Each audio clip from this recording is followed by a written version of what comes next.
오늘 우리 어린이 설교 속에서 여러분 느꼈겠지만 오늘은 제가 투표에 대해서 그리스도인의 투표, 그리스도인은 그리스도의 대사로서 투표해야 된다는 것을 함께 나누기를 원합니다. 오늘 읽은 창세기 1장 또 고린도후서 2장, 5장을 또 읽었는데 창세기 1장의 말씀은 하나님께서 사람을 창조하시는데 무엇과 무엇으로 창조하셨다고 했어요? 남자와 여자와 또 뭐가 있죠? 없습니다. 그렇죠? 예. 거기다 뭐 더 하면 안 돼요. 남자와 여자로 창조하셨다고 말씀하십니다. 1장 28절은 사람에게 또 1장 28절도 읽었는데 사람에게 문화적 사명을 주시는 최초의 말씀입니다. 하나님이 그들에게 복을 주시며 하나님이 그들에게 이르시되 생육하고 번성하여 땅에 충만하라 땅을 정복하라 바다의 물고기와 하늘의 새와 땅에 움직이는 모든 생물을 다스리라 하시니라. 정복하라, 다스리라, 생육하라, 번성하라. 이것이 여러분 하나님의 형상으로 지음받은 사람의 본분입니다. 이것이 하나님의 형상으로 지음받은 사람의 사명이라는 점을 여러분 기억하시기 바랍니다. 하나님의 사람은 여러분 하나님의 사람이십니까? 저는 이 말을 참 이 단어를 좋아하는데 하나님의 사람, 나의 의인 이런 단어를 참 좋아합니다. 하나님의 사람은 하나님을 대적하는 이 세상의 문화와 사상에 굴복하거나 순응하며 사는 것이 아닙니다. 여러분 정신 차려야 돼요. 우리도 모르게 순응하며 사는 것들이 많이 있다는 것을 여러분 아셔야 됩니다. 문화라고 생각하면서 그 문화를 따라가는 것 중에는 오히려 우리가 문화 사명을 주신 하나님의 말씀을 불순종하면서 그 문화에, 그 세상 문화에 굴복하고 순응하며 사는 것이 너무나 많아요.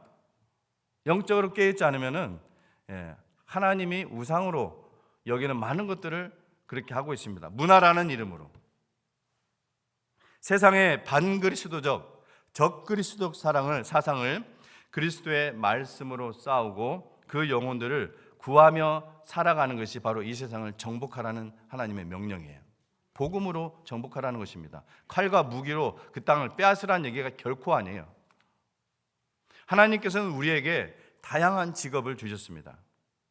우리 삶의 현장은 반성경적, 반그리스도적 사상과 문화가 가득 차 있습니다.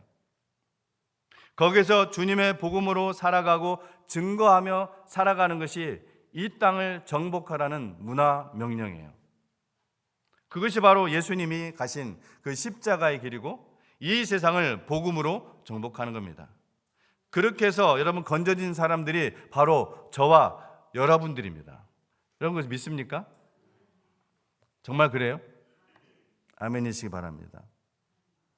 그런데 지금의 현실은 교회 설교 강단에서조차도 하나님의 진리를 세상과 타협하고 있다는 사실입니다. 여러분도 잘 알다시피 지금 미국의 대선 기간입니다. 11월 5일 투표일이고 얼리 보팅은 이미 시작되었습니다. 미국 시민 여러분은 투표하셨습니까? 저와 아내는 이미 했습니다. 여러분 투표하는 것은 그리스도인의 의무일까요? 여러분 어설프게 알고 있는 많은 사람들이 정말 답답한데요. 어설프게 알고 있는 많은 사람들이 교회는 정교 분리의 원칙을 지켜야 한다고 주장을 합니다. 그 의미를 알면은 맞는 말이에요. 그 본래 의미대로 알 때만 맞는 말이에요. 하지만 종교가 정치에 관여해서는 안 된다고 맹신하고 있어요. 그 단어 하나로. 그게 가능합니까? 그리고 우리는 저기 이 지구를 떠나야 돼요. 우리는 모든 정치 속에서 살고 있어요. 정교분리, 과연 성경에 있는 원칙인가요? 예수님의 말씀입니까? 무심코 받아들였던 그 단어들 성경으로 비춰보셨냐고요. 정교분리의 정신은 개인 신앙의 자유와 세상 정부에 대한 교회의 독립성을 강조하는 거예요. 그게 정교분리의 정신이에요. 종교는 정치에 무관심하고 개입해서는 안 된다고 생각하면은 완전 틀린 거예요, 그게. 영국 국가교회 성공회였죠. 당시에 영국 국가교회의 핍박을 피해서 청교도들의 그 신앙을 계승해서 세워진 나라가 어디예요? 그게 미국이에요. 뭐 때문에 왔다고요? 영국 국가교회 핍박. 국가에서 어느 종교를 딱 정해놓고 그걸 가지고서 국가에서 모든 각 개교회를 컨트롤하고 억압하고, 그걸 피해서. 여러분, 국가는 교회를 간섭하거나 억압할 수 없다, 이 정신을 가지고 세워진 나라가 미국이에요. 그것이 정교분리의 핵심 정신입니다. 교회나 그리스도인은 정치에 무관심해야 하고 국가의 권력 행사에 대해서는 무조건 순종해야 한다는 것은 잘못된 것입니다. 특별히 한국교회의 정교분리의 이 주장은 지금까지 역사를 봤을 때 참으로 불의한 국가 권력에 대한 교회의 암묵적인 그런 동의와 타협을 두둔하는 데 주로 사용되어 왔습니다. 정치에 부끄러운 하수인으로 추락한 궁색한 논리가 바로 한국의 정교 분리입니다. 여러분이 이런 것들을 알려면 역사를 알아야 됩니다. 교회 역사. 성경이 가장 경계하는 우상 숭배의 형태는 뭔지 아세요? 가장 경계한, 요한계시록에도 나오고 계속해서 나옵니다. 그리고 교회 역사 속에서도. 그건 뭐냐? 국가 권력과 종교가 서로 결탁하는 거. 이게 성경에서 가장 경계하는 거예요. 국가 권력과 종교가 서로 결탁하는 거. 그런 대표적인 형태가 지금 뭡니까? 지금 존재하는 캐톨릭이에요. 캐톨릭. 여러분, 교황은요, 여러분 모르시겠지만 항상 이렇게 인자한 할아버지 같은 얼굴 이렇게 나오니까 그것만 보고 맨날 텔레비만 보고 뭐 이렇게 악수만 하고 돌아다니까 모르시는데, 교황은요 참으로 막강한 권력을 행사하는 직분입니다. 세계에서 가장 막강한 권력을 가지고 있습니다. 지금도 여러분 미국 대통령이 선출되면 가장 먼저 손살같이 날아가는 데가 어딘지 아세요? 교황입니다. 교황한테 인사하러 갑니다. 교황을 봐줘야 돼요. 정교분리는 국가와 교회가 돈과 권력을 위해 유착하는 것을 방지하는 것이지 정치와 종교의 분리를 의미하는 것은 아니고 그럴 수도 없습니다. 제가 처음 말씀드렸던 것처럼. 그런 분들은 저 지구를 떠나야 돼요. 그렇게 살 수가 없어요. 자, 그 이유는 무엇인가? 여러분, 이 세상에 하나님의 영역 바뀐 곳이 있나요? 정치는 하나님의 영역이 아니에요? 어떻게 생각하세요? 하나님의 통치권을 벗어난 영역은 아무것도 없습니다. 아무것도 없어요. 구약 성경을 읽어보세요. 성경을 모르기 때문에 그런 말 합니다. 아무런 신학적인 지식이 없어도 구약 성경 읽어보시면, 그리고 신약 성경 예수님 하신 말씀 들어보면 그건 말도 안 되는 소리라는 것을 여러분 쉽게 알 수가 있어요. 그런데 유명한 신학자들이나 유명한 목사나 유명한 사람들이 나와서 정교분리하면서 그런 얘기를 하면은 홀딱 넘어가는 거예요. 그게 진리인 양. 하나님께 순종한다는 의미는 반성경적인 정치인에서부터 악한 목회자에 이르기까지 불법을 행하거나 불의에서 돌이키지 않을 때 비폭력적인 방법으로 불복종하거나 저항할 것을 포함하는 것입니다. 예를 들어 국가에서 법적으로 우상을 숭배하게 하는데, 실제로 그런 시대가 많이 있었죠. 역사 속에서. 여러분 아실 겁니다. 근데 그 모든 권세는 성경에 의하면은, 로마서 13장에 의하면은 모든 권세는 다 하나님께서 정하신 바이기 때문에 무조건 순종해야 하라는 말인가요, 그게? 그래서 우상을 숭배해야 됩니까? 순종하기 위해서? 제 논리가 지금 어떤 의미인지 아시겠죠? 그거에 저항을 해야 됩니까? 우리가 순종을 해야 됩니까? 법적으로 나라에서 예를 들어 미국이 법으로 우상을 숭배하라고 딱 명령을 내렸어요. 그런 시대, 그런 역사가 있었어요. 실제로 미국은 아니지만. 그러면은 하나님께서 세우신 그 정부이기 때문에 그 정부에 순종해야 됩니까? 저항해야 됩니까? 당연히 저항해야 되죠. 물론 우리의 저항은 폭력적인 방법이 결코 아니에요. 순교적인 방법이죠. 희생적인 방법이죠. 만일 그것이 옳다면은 만일 그렇게 그냥 무조건 거기에 순종하는 것이 옳다면은 로마 제국의 황제 숭배법을 거부하고 핍박을 당하고 있었던 이 성도들에게 끝까지 그렇게 인내하라고, 끝까지 그렇게 저항하라고, 이기라고 위로하고 격려한 요한계시록은 여러분 성경책에서 다 찢어 버려야 됩니다. 2차 세계대전 동안 독일과 유럽 전역에 있는 교회는 당시 일어난 문제에 대해 침묵을 했었죠. 대부분의 거의 99%. 히틀러와 강압적인 나치의 문제에 맞서 기꺼이 반대하는 사람은 거의 없었습니다. 유대인들은 체포돼서 수용소와 강제 노역소로 끌려갔습니다. 철도 옆에 있었던 한 교회는 예배를 드리는 중에 소처럼 그 기차에 끌려가는 유대인들의 그 절규를 듣기 시작했습니다. 눈물을 흘리며 도와달라는 그 교회를 지나갈 때 그 절규 소리는 앉아있는 모든 회중을 압도했습니다. 이 절박한 외침에 대해 그들은 무엇을 했을까?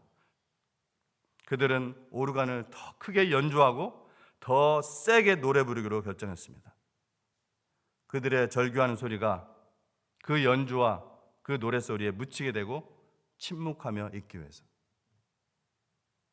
우리가 그 예배당의 자리에 있었다면, 우리가 만약 그 철도에 있었던 그 예배당에 있었다면 어떻게 했을까?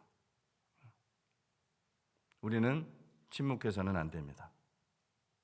빛과 소금인 그리스도인이 이 교회가 그래서는 안 됩니다.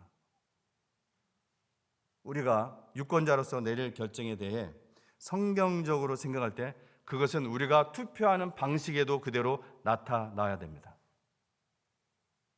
저는 교회 성도들뿐만 아니라 목회자들이 이번 투표할 대상에 대해 성경적인 가치관과 그 우선순위를 모르는 것에 대해서 놀랄 때가 있습니다.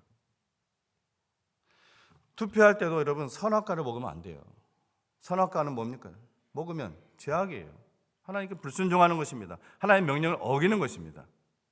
여러분 투표할 때 선악과를 먹지 말라는 무슨 말입니까? 이 말은 투표는 대부분 둘 중 한 사람을 골라야 하는데 그 기준이 각 이슈에 대한 나의 선호도, 나의 윤리적인 관점, 나의 정치적인 성향, 혹은 후보자의 말씀지, 심지어 외모, 혹은 심지어 여자, 남자, 그것을 보고 투표하는 것은 선악과를 먹는 거예요. 그리스도인이 그렇게 하는 것은 죄악이라는 거예요. 여러분 뱀이 어떻게 하와를 꼬드겼습니까? 먹음직도 하고 보암직도 하고 지혜롭게 할 만큼 탐스럽다고 했어요. 아주 똑똑하게 만드는, 자기 스스로 어떤 투표를 할 때 자기의 논리가 있고 굉장히 지혜롭고 굉장히 탐스러워요. 그러한 선악과로 꼬드긴 거예요, 마귀가. 근데 우리는 예수님의 말씀을 기억을 해야 돼요. 예수님이 뭐라고 했습니까? 뱀, 성경 말씀 우리나라 번역은 뱀처럼 지혜로라고 했는데 사실은 그 처럼은 의미가 뱀보다입니다. 뱀보다, 그 뱀보다 지혜로라고 했습니다. 메인스트림 미디어를 여러분 그대로 믿지 마십시오. 제가 오랜 세월을 리서치한 결과를 가지고 끝에만 얘기하는 것입니다. 제가 이 부분에 있어서는 강사로도 사실 돌아다녔었어요. 90% 이상의 완전 조지 소로스 같은 아주 라디컬한, 아주 극단적 사회주의자들이 만든 단체에서 장학금을 받고 공부한 사람들이기 때문에, 혹은 그런 사람들이 트러스트를 대부분 차지하고 있고 주식을 갖고 있기 때문에 그 방송을 믿지 말라는 것입니다. 하나님은 투표에서도 하나님의 뜻을 알게 하시고 판단해 가신다고 믿습니다. 거기서는 하나님의 뜻을 안 보여주실까요? 투표할 때? 당연히 보여주시죠. 모든 것을 하나님께서 컨트롤하고 계시는데 무엇을 보고 우리가 그것을 판단합니까? 이것이 하나님의 뜻인지 아닌지 우리가 객관적으로 볼 때 제일 쉬운 것은 그 후보자가 내놓은 뭘 보는 거다? 공약을 보는 것입니다. 그 후보자가 내놓은 공약을 보는 거예요. 오늘 저기 뒤에 들어오실 때 보셨는지 모르겠지만 우리 오하이오 크리스천 얼라이언스에 내놓은 원래 영어로만 된 건데 또 한글로 저 전수사회 때 번역을 하라고 해가지고서 한글로 번역을 해서 뒤에 다 놨습니다. 가져가서 보십시오. 그 공약이 다 있어요. 뭘 찬성하고 뭘 반대하는지 그들의 엔도스먼트가 거기 다 있습니다. 그런 걸 받아요. 어떤 후보자의 공약이 과연 하나님의 교회에 유익한 것인지, 어떤 후보자의 공약이 과연 성경적인 가치관을 따르는 것인지 그것을 잘 살펴야 합니다. 제가 이런 얘기를 들었어요. 최근에 어떤 분한테. 켄터키에 있는 굉장히 큰 미국 교회가 있는데 이 미국 교회는 후보자가 크리스찬인지 아닌지를 보고 뽑는데요. 자, 여러분 이것이 옳다고 생각합니까? 어리석다고 생각합니까? 예, 심자매님 맞습니다. 어리석은 겁니다. 심정모 자매님이 말씀을 해주셨어요. 어리석습니다. 어리석어요. 예, 정치인이에요. 정치인. 여러분 교회 장로이거나 집사가 대통령이 되면 뭐해요?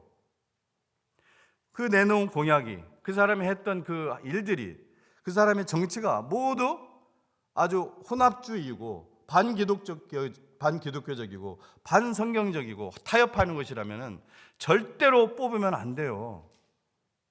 그런데 그 사람이 뭐 크리스찬인지 아닌지 하나님입니까 본인이? 몰라요. 철저한 정치꾼입니다. 정치인은. 공약도 없고, 이번에 제가 투표를 해보니까 공약도 없고 무당파가 있더라고요. 이런 회색지대 후보자들은 그 사람의 정치 성향, 인터뷰 같은 것들을 확인할 수 있습니다. 구글링 하면은 금방 나와요. 구글링, 그 사람 이름 딱 넣고 구글링 하면 금방 나옵니다. 그리스도인으로서는 우리는 이중 국적을 가지고 있어요. 즉 성도는, 저와 여러분은 또 하나의 공통된 시티즌십을 갖고 있다는 거예요. 빌립보서 3장 20절 말씀에 우리의 시민권은 어디에 있다? 하늘에 있는지라. 우리의 시민권은 어디에 있다고요? 하늘에 있다. 하늘. 그리스도인에서 우리의 의무와 책임은 가장 먼저 하나님의 왕국에 대한 것입니다. 우리 오늘 어린이들한테 설교한 것이 그 내용이에요. 자, 그리스도인에서 우리의 의무와 책임은 하나님의 나라가 먼저 있습니까? 세상의 나라에 있습니까? 어렵습니까? 제 질문이. 그리스도인에서 우리의 의무와 책무는 하나님의 나라가 먼저입니까? 세상 나라가 먼저입니까? 하나님의 나라. 이거는 대답이 어려운 질문이 아니에요. 이것이 어렵고 갈등이 된다면 여러분이 지금 하나님의 시리즈십을 갖고 있는지 확인해 보셔야 돼요. 당신이 하나님의 말씀을 따르는 신자라면 하나님의 왕국보다 우선될 나라는 없습니다. 하늘의 시민권을 이 땅의 시민권보다 열등하게 생각한다면 천국 시민의 그 자격 심사에 떨어지는 것입니다. 우리는 또한 미국 시민이죠. 여기 물론 아직 미국 시민권을 안 가진 분도 있지만 우리가 하늘의 시리즌십을 갖고 있고 또한 미국의 시리즌십을 갖고 있습니다. 우리는 We the people 이라는 이 세 단어로 탄생된 민주공화국에 살고 있습니다.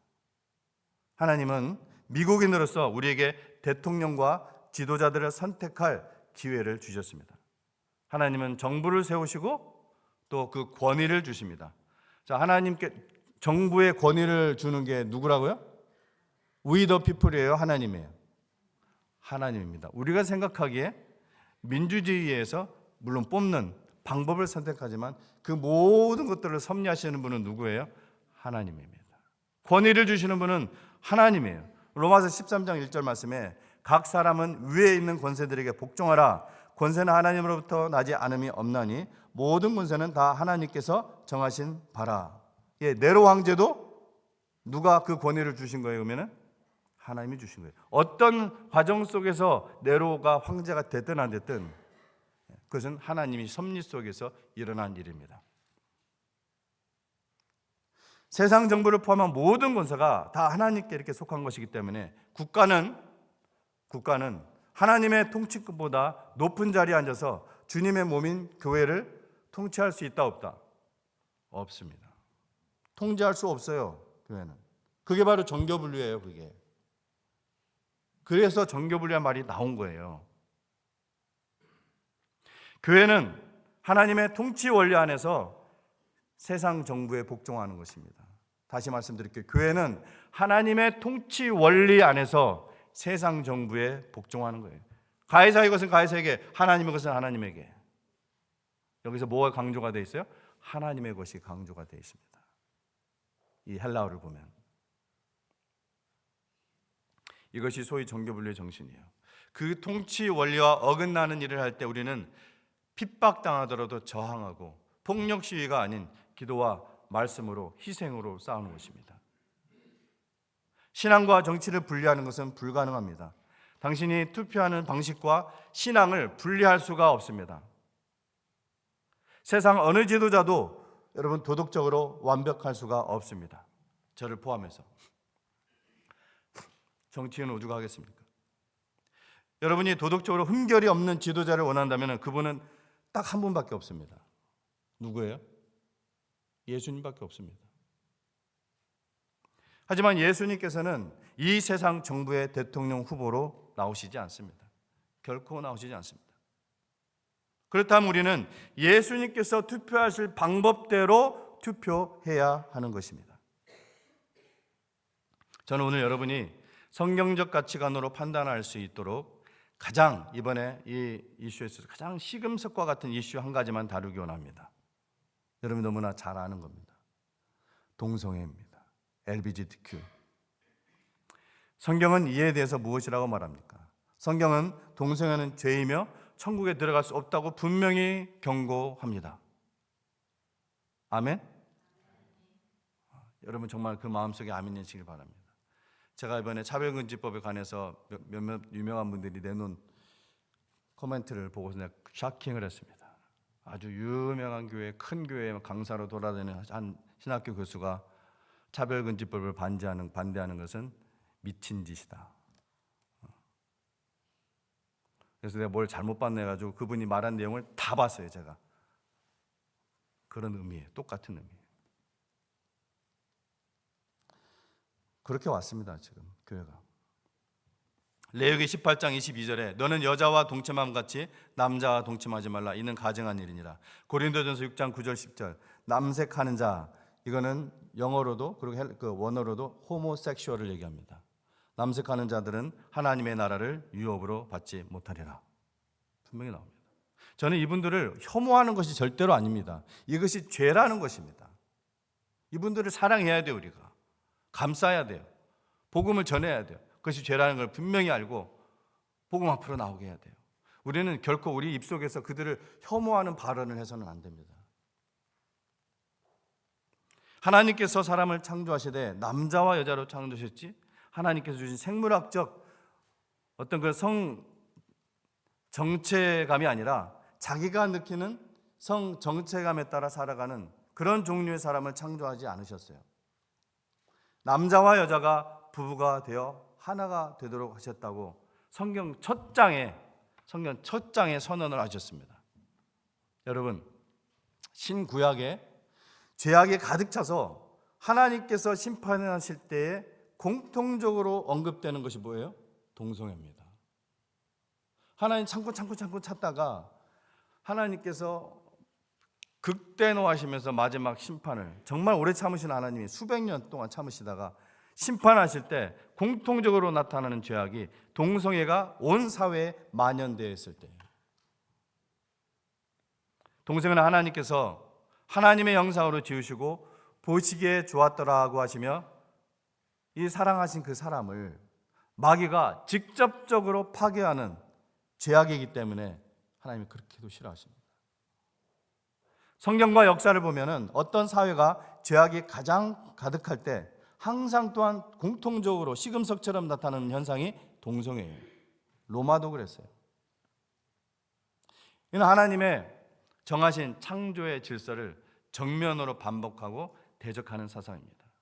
이번에 한국이 차별금지법을 통과시키려고 합니다. 이미 대법원에서는 문을 열어줬어요. 만일 그럴싸하게 이 말은 그렇게 그럴싸하게 좋아 보이지만 이것은 동성애를 지지하는 정도가 아니라 동성애를 반대하면은 이제는 법적인 책임을 묻게 하겠다는 것입니다. 미국과 똑같이 되는 거예요. 캘리포니아. 이것은 인본주의의 함정과 같습니다. 이 법이 통과되면은 캘리포니아처럼 남자가 자기 생각하기에 나는 여자야 그렇게 느껴 성체적인 그러면 그냥 트랜스젠더가 아니더라도 남자가 여자 화장실에 쑥쑥 들어가고 만약 이것이 계속 되면은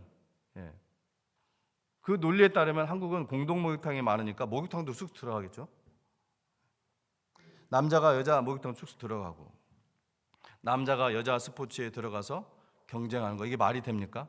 이번 프랑스 파리 올림픽에서 그 했잖아요. 권투 선수가 남자인데 트랜스젠더로 해가지고 XY 염색체가 싸우는데 그냥 박살이 났잖아요. 아무리 뭐 프로 선수 갖다 놓으면 뭐예요? 박살이 났어요.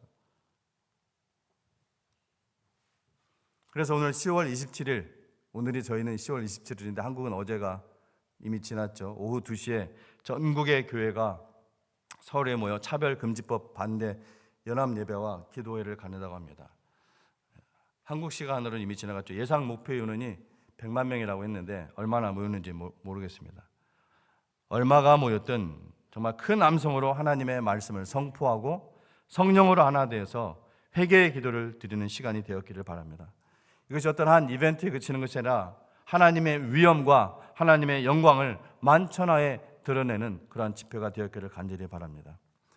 서구에 있는 교회를 대표하는 나라가 이 미국이라면은 아시아의 교회를 대표하는 나라는 단연코 한국입니다. 이 두 나라가 지금 모두 심각한 배교가 일어나고 있습니다. 배교는 뭡니까? 이미 예수를 믿는 교회들을 얘기하는 거예요. 교회 안에서 배교가 일어나고 있어요. 아주 심각하게. 이전에도 있었지만 지금 아주 급물살을 타고 있습니다. 미국은 최근에 침례교 외 아주 극소수 몇 개의 교단을 제외한 여러 대형 교단들이 동성애를 다 지지하고 있습니다. 과연 그것을 교회라고 부를 수 있는지조차도 저는 의심스럽습니다. 이렇게도 분명한 하나님의 말씀에 배교하는 일에 있어서는 이것저것 살피지 말고 군소리 없이 어떤 희생을 치더라도 그냥 깔끔하게 그런 교단에서 탈퇴해야 됩니다. 그런 교회에서 나와야 됩니다. 너는 진리의 말씀을 옳게 분별하며 부끄러울 것이 없는 일꾼으로 인정된 자로 자신을 하나님 앞에 드리기를 힘쓰라. 자신을 하나님 앞에 드리기를 힘쓰라고 했습니다. 정부에 드리라는 것이 아니라 교단에 드리라는 것이 아니라 하나님 앞에 드리기를 힘쓰라. 오직 하나님께 옳게 여기심을 입어 복음을 위탁받았으니 우리가 이와 같이 말하면 사람을 기쁘게 하려 함이 아니요 오직 우리의 마음을 감찰하시는 하나님을 기쁘시게 하려 함이라. 아멘. 데살로니가전서 2장 4절 말씀입니다. 모든 미국 시민들에게 투표는 국민의 의무이자 권리입니다. 하지만 다른 어떤 미국인들보다 우리 그리스도인들이 투표해야 하는 그 이유는 우리 하나님이 천국 시민으로서의 그 권리와 의무를 주셨기 때문입니다. 그러므로 기독교인으로서 천국과 미국의 이 이중국적을 가진 우리가 선거 과정에 관여하지 않는 것은 엄밀히 말하면 죄입니다. 투표를 하지 못하는 분들은 간절한 기도로 참여해 주십시오.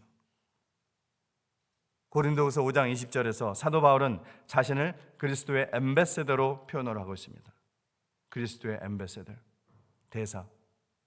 즉 그리스도의 대리자로서 그리스도를 위하여 봉사하는 것입니다. 우리가요. 우리 모든 그리스도인은 그리스도의 대사들입니다. 아멘. 하나님께서 이 땅에 파견한 그리스도의 대사들이에요. 여러분 그리스도의 대사로서 투표하십시오. 여러분이 하나님의 자녀라면 복음으로 이 땅을 정복하는 일에 부름을 받았습니다. 이것은 앞으로 우리와 우리 자녀들의 그 믿음 생활과 교회에 지대한 영향을 미칠 것입니다. 기도하겠습니다.